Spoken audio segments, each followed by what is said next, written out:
Hi, thanks for joining us for Unscripted with Ruvi and Jenn. I am Jennifer Goldman. I am president of Resonance LLC. We are interested in strategic planning and management consulting for strategic change. And I have with me Ruvi Makuni, who is a corporate wellness specialist. And Ruvi, would you like to introduce yourself a little bit more? Yeah, hi, I'm Ruvi McQueenie, and I work with companies to implement employee wellness programs for their teams, specifically stress management, especially during the time that we're in. I think it's important to start implementing some stress management habits and initiatives in organizations. I like that, stress management habits. Yeah. Yeah, because usually when we say the word habits, we think of bad things, bad habits. So. Yeah. Well, and it can, and I think if we just start opening up that conversation in companies, the stress then doesn't feel like, oh my gosh, I'm alone and I shouldn't be stressed, or I should just be kind of, muscling everything. Even as entrepreneurs, I'm sure too, even working alone from home or what have you, stress is just something that's so common everywhere, so. It is. It's one of those things you can count on in life. Unfortunately, there are always times that are more or less stressful than others. It's never just a steady. Yeah. Yeah, last week for me was a very expensive, stressful week. So yeah, when things start busting in your house and every day is another $1,000. I know. Money is my stress trigger. But as we were talking, talking about stress, the opposite of that, to me at least, is joy and passion and finding things that bring you passion and joy at work. And one of the things that I wanted to address today that we're going to talk about is also turning your passion into your work, which I hear a lot about. And I wanted to, I guess, talk about the two things, because in my mind, they're very, very different things. Turning your passion and your joy into a business versus finding joy and passion at work in what you currently do. And I know I told you briefly earlier, I'm a professional writer. And when, once upon a day when I was married and it wasn't the sole income, it was perfectly fine, because the money I made as a professional writer would supplement our income. It gave me extra money for this and that. But I couldn't pay my bills now as a single, only income person with what I was making then. And, I mentioned earlier, I'm like, I think Carrie Bradshaw is the complete fairy tale. If you're a fan of Sex and the City, like having a really great high Manhattan life on a professional writer's salary, unless you're, say, Jodi Picoult maybe, or one of the big writers. I liken being able to pay your bills and making a business out of something like that as to, becoming an athlete or a celebrity. It's, it's not impossible, but it's unlikely. So what I've done is trying to find more things that bring me joy, that I'm passionate about in the work that I do, including, I do write a lot for what I do for my business. But also last year, and Ruby, chime in here anytime because I will run on. But last year I made a list. I literally took my whiteboard and at the top I wrote things that bring me joy at work. Because what I wanted to do, last year was a little stressful. I moved and there was a lot of, money issues and talk through that process. Yeah. Try selling and buying a house in the midst of COVID. But I wanted to find out what makes me happy in my daily life, in my work life. And by identifying it, maybe that would help me find more of it.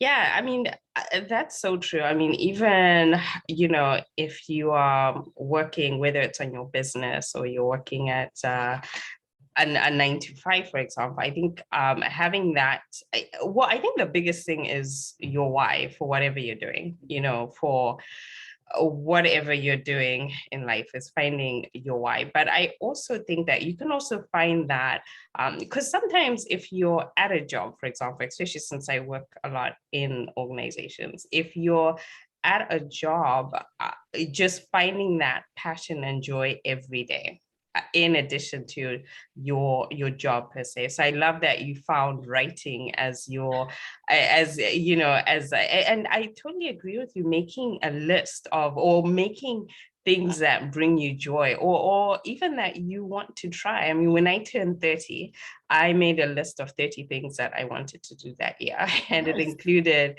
things like skydiving and going to museums and things like that. And I actually shared it with some of my clients and friends. And it was so surprising that quite a few people wanted to join me, because they had always wanted to do things, out of their comfort zone, but either didn't have someone to do it with, or just kind of felt like, oh, I can't do this now, my time, or, for whatever reason. So I think, yes, finding passion in your job, in your career, what have you. And I think a big part of that too is, if you find different things to, always striving to learn new things, and growth is important, whether it's in your passion, or finding other ways so that you're always challenging yourself and growing, and spontaneous fun too. I always say, how some people don't take their vacation time.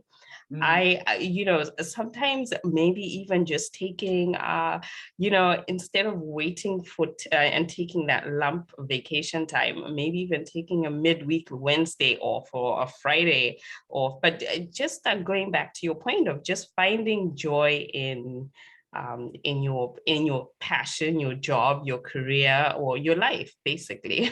So you're enjoying life and not kind of struggling through it in all angles. So I have two things, like I have so many things were popping in my head as you were talking, but I didn't interrupt because you were on a roll and it was awesome. But like, I know what you mean. And I'm so glad to hear you say something like, even if you're not going to take your whole vacation at once, just take one day for spontaneous fun. I used to do that.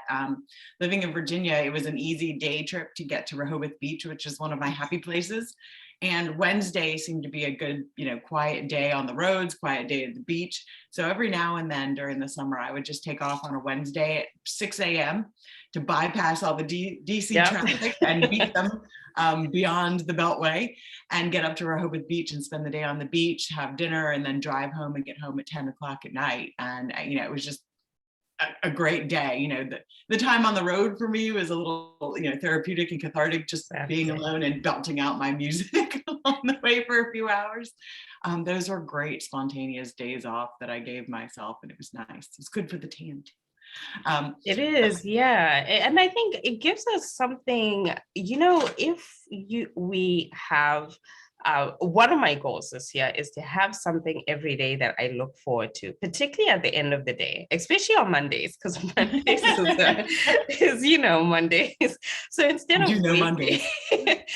of waiting for Friday, how sometimes we get in the habit of waiting for Friday to relax or have fun or what have you, but having something that I look forward to, or that I know, oh, at the end of the day, this is, I am looking forward to that. So instead of waiting for that summer vacation, waiting for the weekend, why not, or waiting for retirement, why not enjoy the moment? And back to your point about making, your passion of business, I think one, and correct me if I'm wrong, but maybe one of the issues that, or one of the struggles that it ends up being a struggle and a challenge too, is when you get lost in the busyness of it, and I guess the stress of it, and you lose the connection to your why, and you lose that joy, and you sort of lose your life, I guess. I think that the fun side of it, where they think, they're so passionate and it brings them joy, but then when it becomes a business, it's a responsibility. And then it's not fun anymore. It's something you have to do instead of something you love to do, because that can change it. Turning something that you love into your big money maker, your income, your salary, can be really stressful for people. And sometimes doing it just for the joy of it is enough. And once you push the boundaries of it, it's not as much fun when you're not just doing it for fun. And so I don't know, I'm not sure I would advise people to do that unless they really had also a joy for entrepreneurship, for business. Mhm.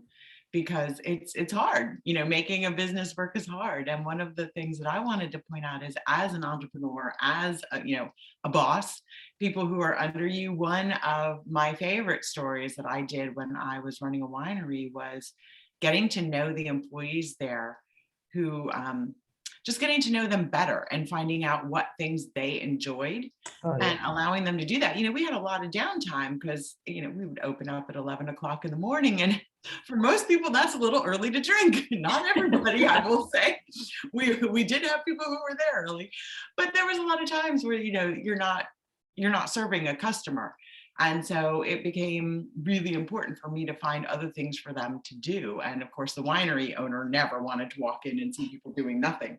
But getting to know them better and finding out what brought them joy and what they're Mm. passionate about really helped pass the time for them.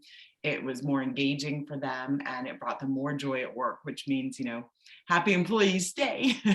Like one woman, I don't know where she came from, but I loved her. She was all about cleaning, finding the little nooks and crannies and cleaning them. So, I mean, $20 in cleaning supplies and set her free, and she was happy as could be. That was a great thing for the winery too.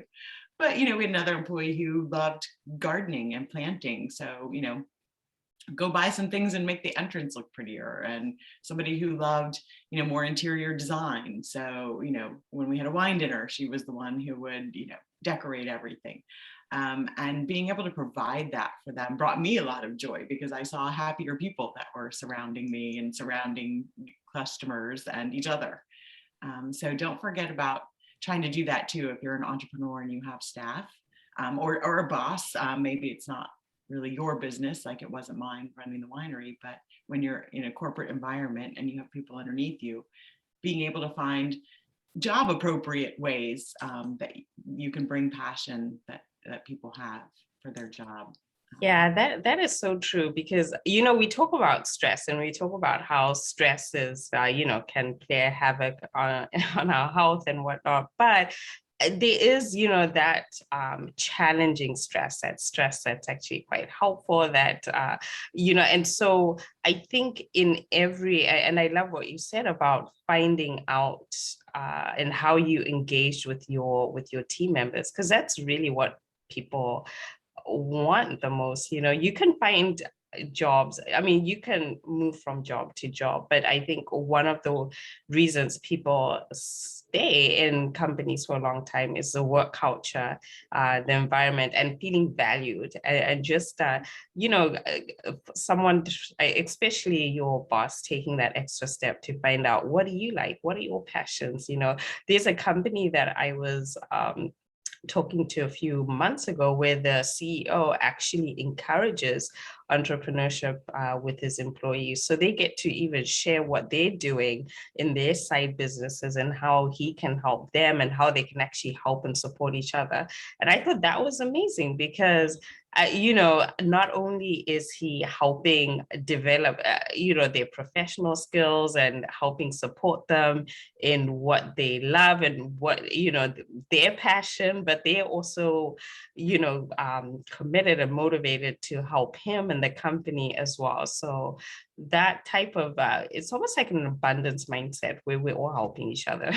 Really. So Yeah, and that's something that not a lot of entrepreneurs or bosses do, because what I heard you say is basically, if they have a passion that they think about turning into a business, and becoming an entrepreneur, he's helping support them. So it's a bit of a risk, because then if they do it, he loses an employee. But he's also, really helping to build somebody up and doing something that they love, which means maybe they won't decide to make a business out of it, and they'll be even more loyal. I did an article several years ago about great places for women to work, around Fauquier County and Prince William County, in that area. And one of the companies, I'll never forget it, they said that the corporate culture there was, any way you want to spend your time during the day in some sort of research or project or experiment was, they were okay with. They would always oh encourage it, even if it failed, because it was a science and technology type of business. So it might not have to do with their area of industry, but in some way their employees were learning by those experiments and that the company would benefit from that knowledge. And so they were having a great time just making up stuff and experiments to do during some of their day, which I thought was a really good corporate culture to have. It brought a lot of joy and passion. Yeah. And so what are your thoughts on the mindset of it? Because you spoke about how turning your passion, you wouldn't necessarily recommend it.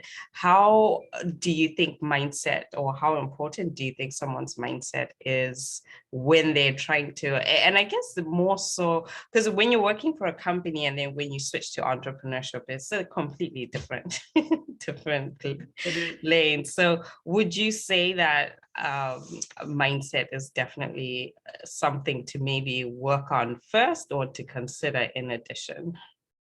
I think mindset is always, Oh, and here she is. that's little ears. Um, I think mindset is always, I want to say, use the expression top of mind. Um, it's something that I think goes with everything. So to think about it later, I don't think is ever an option. It should always be something that you are, that you do, that you practice. I don't know that I would say I am especially exceptional at it, but mindset is everything. It's the difference between a good day and a bad day. It's the difference between this is hard, I can't do it, and this is challenging, but I'm up for it.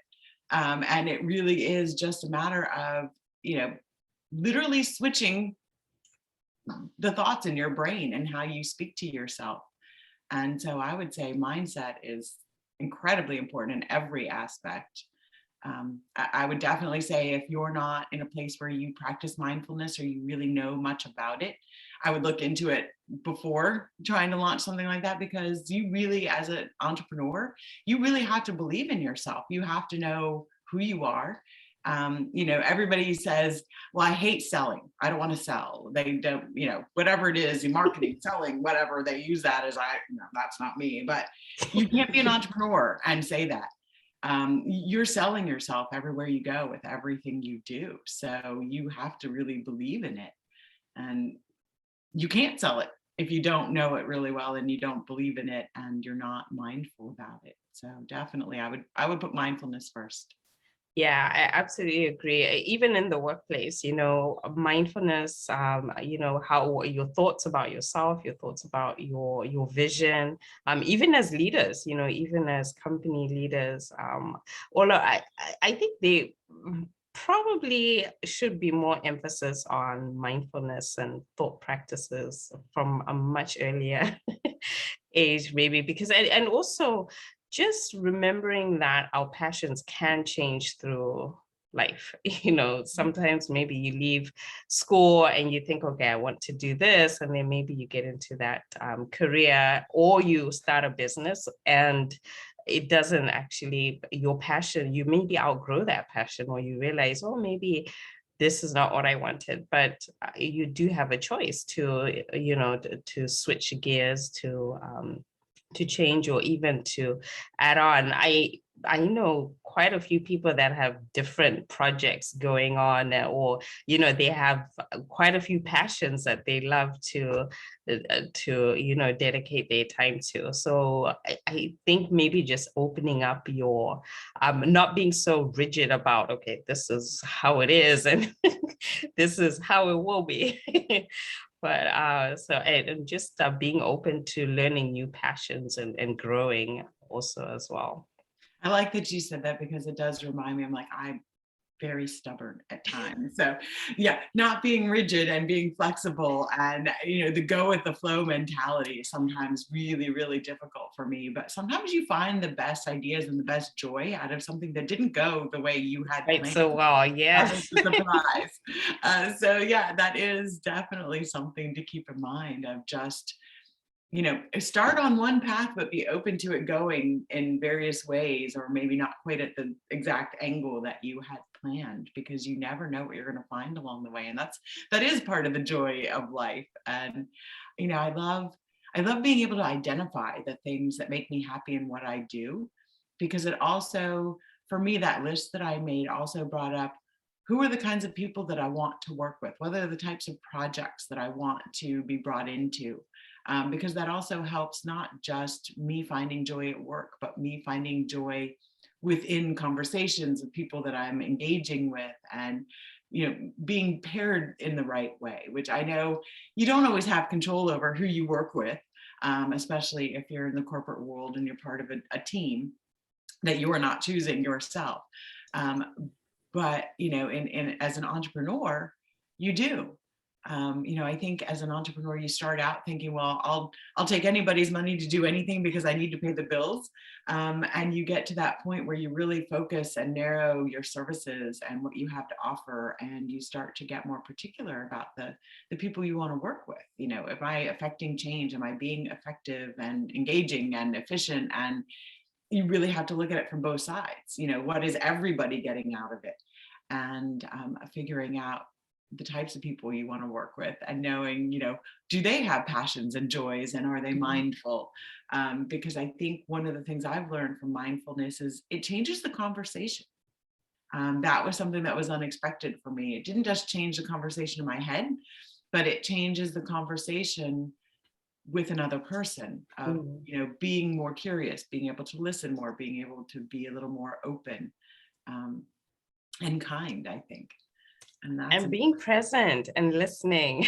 I think that's also key. But one thing about mindfulness and just about passion, it's not. I don't know if you've heard this from a lot of people, where people have said, well, I actually don't really know what my passion is, or maybe they've left a job that they've had for years and they're at a crossroads and they're trying to figure out, well, I don't know. And their identity was in their path in their previous jobs. Just taking, sometimes the answers come in silence, or they come in, in clarity comes in, what's that saying? Clarity comes in silence sometimes, where if you're at that crossroads and you're trying to figure out, well, I don't know what my passion is. I don't have a passion. It can be really, almost depressing at times if you feel like, well, what do I have to add? What is my value from now here on? So just being mindful about, entering a new chapter, taking time to reflect on maybe on the last few years, and then even just taking time to reflect on what's next, and not putting yourself under so much pressure that, oh, I should know what, I should be like so-and-so, I should be like so-and-so, but just kind of following your own journey and going with the flow. I think I like that you brought that up, because it reminds me of a conversation I had just a week or two ago, where I was scheduling some video series for another one that I'm doing, and I brought up a few topics like, well, we could talk about this or this or this. And speaking to a man who was like, well, I don't know about this and maybe that. And I was like, well, I want to talk about the thing that you're the most excited about, or that you feel like you're the best at. And he went on for a while about it, and it didn't really strike him that he was particularly passionate about anything else. So we were going to go with the thing that he was best at. And I said, okay, I'm going to stop you right there. I said, because when we were starting to talk about students, it was, because he does some youth entrepreneurship as well. And so I brought that up as one of the things.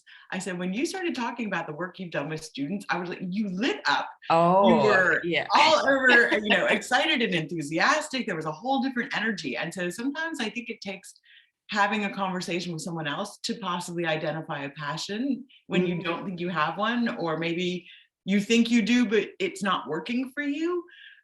Because or you think it couldn't possibly be good enough, or whatever it might be. Yeah, that's it's like, so I don't know that you know this, but well, you say you're not particularly passionate, like you lit right up as soon as you started talking about working with students. And so I think sometimes you can identify your passions that way. Just have some conversations with other people, walk them through your day and let them notice when all of a sudden you light up. Because that means you're really passionate about something. So, sometimes sometimes maybe, you look in the mirror when you have a conversation, you'll notice it. Or asking people, what am I, what am I most good at? What do you see me? Yeah, that's interesting. That's, yeah, because sometimes people do see things in us that we don't actually see or realize too. And it just takes that seed to plant her, so you may have planted a good seed in him. Yeah, well, it's just, I don't know. And I don't think I'm the only person who notices things like that. I remember a couple years ago talking with a realtor, and she was just kind of, blasé about everything. And I was like, oh, okay. Um, and then she started talking about photography, and, taking pictures of things. And it wasn't just, for real estate. And I was like, oh my gosh, there's a whole personality that I have never seen. And it was not just monotone, all the way through. And I was like, okay, I don't really want to say, you really need to switch careers, but I was like, wow, that's something you love. Like, that is a definite passion for her. And it was really nice to see, because I like that. I like being around and talking with enthusiastic, energetic people. And so it's really just interesting to talk to people. If you ever see somebody who says they don't know their passion, just get them to walk through the day or weekend and wait for them to light up. So what is your, what are you doing your passion right now? What are your primary Well, one of passions? them is here sitting next to me. Coffee brings me joy. Am I doing my passion? I am in ways. I am writing. I've learned to, on my own personal time when I'm not working, to write more for joy, because I do a lot of writing for my business. And while I enjoy it, it's not as joyful for me as just, writing. And so I've learned to do some of that, more personal writing as well, not just doing it in business. But yes, I mean, a lot of what I'm joyful and passionate about at work are working with nonprofit organizations. I love speaking and training. And it's one of the things that I didn't get as much of through COVID, because I was used to doing a lot of it in person. And so, all the personal in-person speaking and training gigs went away for a while, but then building it back up through virtual means, and now starting to get some more of it that are live in person, which I definitely prefer. So that is starting to come back. And also realizing, just that I love working with nonprofits, and I love working in the Main Street realm, with Main Street organizations across the country. So I have aligned myself with more of them, which is good, which means more of my clients are coming from that industry. I don't want to call it an industry, but that segment of the nonprofit world. And what about you? What brings you joy and passion in your work? Well, definitely I am so, and I think I've kind of gone through the transition myself. And I would say right now I am actually living my passion and my joy. And that's really helping companies, and professionals, actually employees, just find joy in the workplace. I completely believe that you can still be passionate about your job, committed to your job without having to sacrifice your health, and building a culture in the workplace environment that encourages growth, well-being, stress management, mental health. I think, especially if we spend 90+% of our lives, our adult lives, in the workplace, in whatever capacity, I think that should be a place that should not be adding to the degradation of our health, if you will. So it's not, being in a toxic work environment can be very can really impact people for years onwards. So that's one of my passions, just helping companies just with creating that environment in the workplace that's more welcoming in those areas. So, Excellent. yeah. Well, I think we're probably, I don't know how long we've been on, but I think maybe it's time to wrap up. And we said we would always do a closing question to one another. And so I want to know, what is one really good mindfulness tip you think would work for the majority of people watching?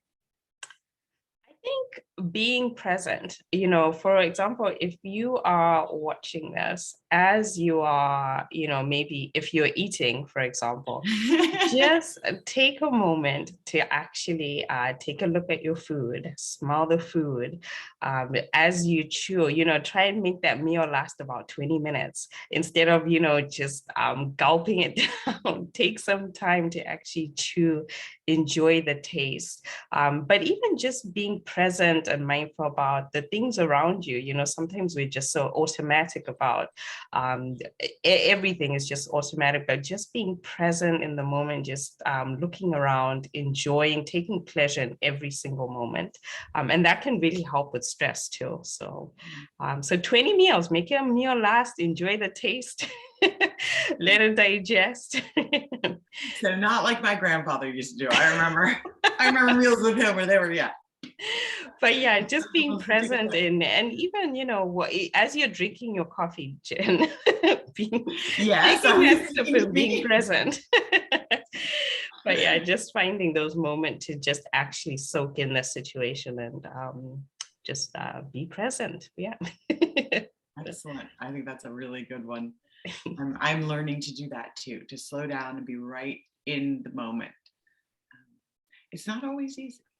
It's not always easy, but it does take training. It does take, you're running now. So yes, tell us about what, your closing question for you. What would you say for someone who is trying to take on a new habit this year?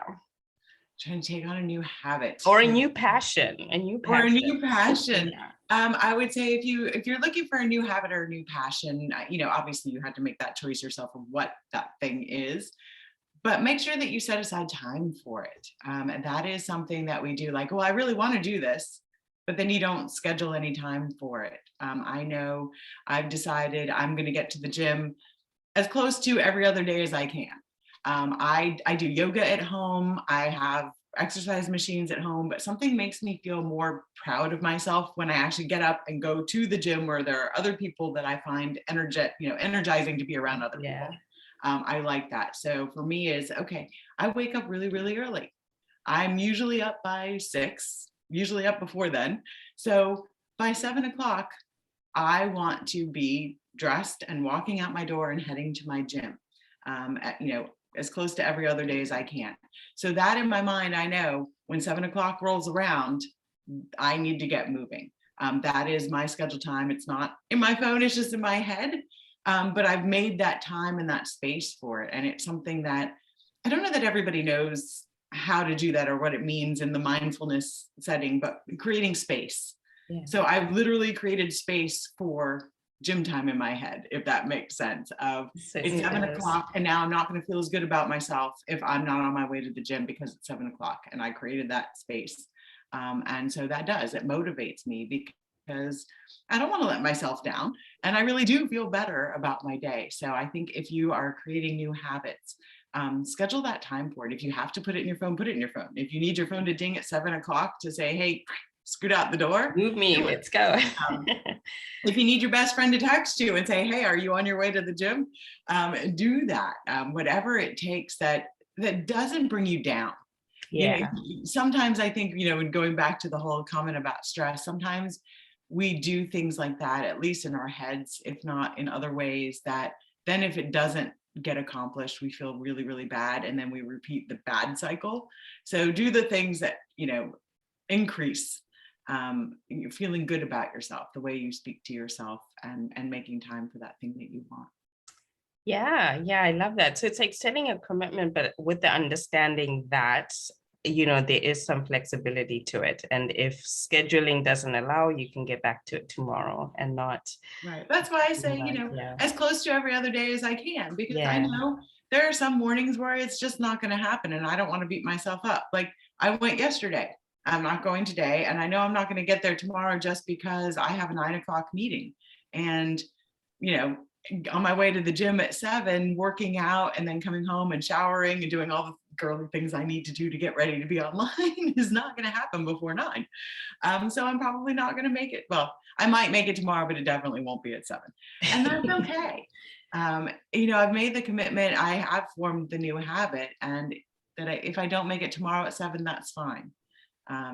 So do the things and forgive yourself if it doesn't happen right away. Yeah, and finding things and remembering it's really I'm hoping you're having fun at the gym and yeah, so fun is not meant to be stressful, right? Exactly. So yeah, so having your non-negotiable personal time every day, whether it's you're working out, whether it's finding those moments to be present, whether it's just taking a deep breath, but having some sort of passion every day, or something that you enjoy doing. And if it's not in the workplace, if it's not at in your business, seeing what things you can let go of, what things you can start exploring that can find you joy. Letting go. There's a topic we can go on. Yeah. Make that one for next time. Let it go. Yeah. I'm going to go ahead and close it down. And thank you everybody for watching. And I hope you subscribe to the YouTube channel and watch all of them come back. We plan on scheduling one of these every week. So thanks for watching Unscripted with Ruvi and Jenn. I wish you passion and joy today. Thank you, everyone. Bye-bye.